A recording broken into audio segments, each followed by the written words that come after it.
আসসালামু আলাইকুম, কেমন আছেন সবাই? আশা করি সবাই অনেক ভালো আছেন। স্বাগতম সবাইকে নতুন আরেকটি ভিডিওতে। অনার্স ভাইবা পরীক্ষার আগে যে 5টি বিষয় অবশ্যই জানতে হবে, সে 5টি বিষয় নিয়ে আলোচনা করব আজকের এই ভিডিওতে। তো চলুন কথা না বাড়িয়ে ভিডিওটি শুরু করি।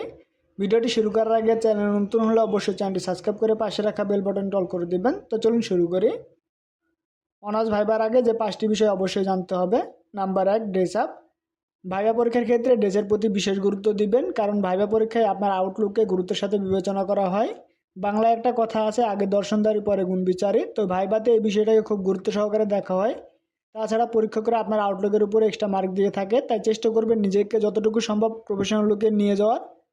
ছেলেরা চেষ্টা করবেন একদম ফর্মাল ড্রেস পরে যাওয়ার, চেষ্টা করবেন সাদা শার্ট, কালো প্যান্ট এবং শু পরে যাওয়ার, সাথে ইন করবেন অবশ্যই। মেয়েরা চেষ্টা করবেন ভালো কোনো শাড়ি অথবা বোরকা পরে যাওয়ার। এই ভাইবা পরীক্ষা হচ্ছে আপনার ভবিষ্যৎ চাকরি জীবনে ভাইবা পরীক্ষা দেওয়ার একটি অনুশীলন। তো চেষ্টা করবেন আপনি চাকরির ভাইবাতে যে আউটলুকে যাবেন সেই আউটলুকে এখানে যাওয়ার। যতটুকু সম্ভব নিজেকে প্রফেশনাল লুকে ভাইবা রুমে নিয়ে যাওয়ার চেষ্টা করবেন। নাম্বার 2, রুমে প্রবেশের আগে সালাম দিতে হবে। যারা আমরা মুসলিম আছি তারা অবশ্যই রুমে প্রবেশের আগে সালাম দিবেন। যারা অন্যান্য ধর্মের আছেন তারা তাদের ধর্ম অনুযায়ী সম্মান জানাবেন। নাম্বার 3, অনুমতি নিয়ে রুমে প্রবেশ করতে হবে।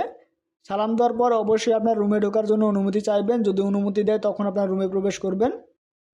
নাম্বার 4, স্যারদের চোখের দিকে তাকিয়ে কথা বলতে হবে। যখন পরীক্ষক বা স্যাররা আপনাদের প্রশ্ন করবে তখন স্যারদের দিকে তাকিয়ে কথা বলবেন, অন্যদিকে তাকাবেন না বা নিচের দিকে তাকাবেন না। স্যারদের চোখের দিকে তাকালে আই কন্ট্যাক্টটা ভালো হবে এবং প্রশ্ন করতে স্যাররাও আগ্রহী হবে। নাম্বার 5, প্রশ্নের উত্তর না পারলে সরাসরি না বলা যাবে না।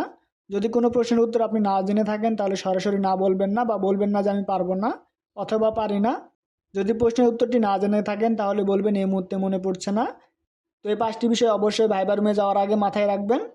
অনার্স ভাইবাতে কোন ধরনের প্রশ্ন করা হয় বা কী প্রশ্ন করা হয় সে বিষয়ে ভিডিও চাইলে অবশ্যই কমেন্ট করে জানাবেন।